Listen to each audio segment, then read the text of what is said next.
সুলাইমান আলাইহিস সালাম শক্তিশালী একজন নবী ছিল। উনি মালাকুল মাউতকে বলেছিলেন, মালাকুল মাউত, আমার মৃত্যুর সামান্য কিছু আগে আমারে বইলো, আমার একটা কাজ আছে। মালাকুল মাউত মৃত্যুর কিছু সময় আগে এসে বলল, সুলাইমান, টাইম ইজ আপ, সময় শেষ, অল্প কিছু সময় বাকি, কি করবেন করেন। সাইয়েদনা সুলাইমান জিনদেরকে ডাকলো, ও জিনেরা, বিশাল একটা প্রজেক্ট আছে, প্রজেক্টে কাজ শুরু করো। আর কিছু জিনকে বলল, চারদিকে গ্লাস ফিটিং করা একটা রুম বানাও। সাইয়েদনা সুলাইমান আলাইহিস সালাম গ্লাস ফিটিং করা রুমের ভেতরে ঢুকলেন। এই রুমে ঢুকার দরজা নাই, হাতে একটা লাঠি নিলেন, কি নিলেন? লাঠির মধ্যে ভর করে দাঁড়িয়ে রইলেন আর জিনদের দিকে তাকিয়ে রইলেন। জিনেরা এত বদমাশ ছিল, সাইয়েদনা সুলাইমান দাঁড়িয়ে না থাকলে কাজ করতো না।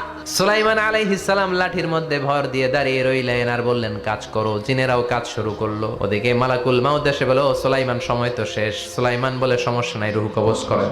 মালাকুল মাউত ওইভাবে লাঠিতে ভর দেওয়া অবস্থায়, দাঁড়ানো অবস্থায় সাইয়েদনা সুলাইমান আলাইহিস সালামের রূহ কবজ করে নিলেন। উনি এমন ভাবে দাঁড়িয়েছেন, রূহ চলে গেল, লাশ হয়ে দাঁড়িয়ে রইলেন। লাঠির মধ্যে দাঁড়িয়ে আছেন, জমিনের মধ্যে লুটিয়ে পড়ে নাই। সুবহানাল্লাহ। জিনগুলো দূর থেকে ভাবলো বস তো দাঁড়ায় আছে।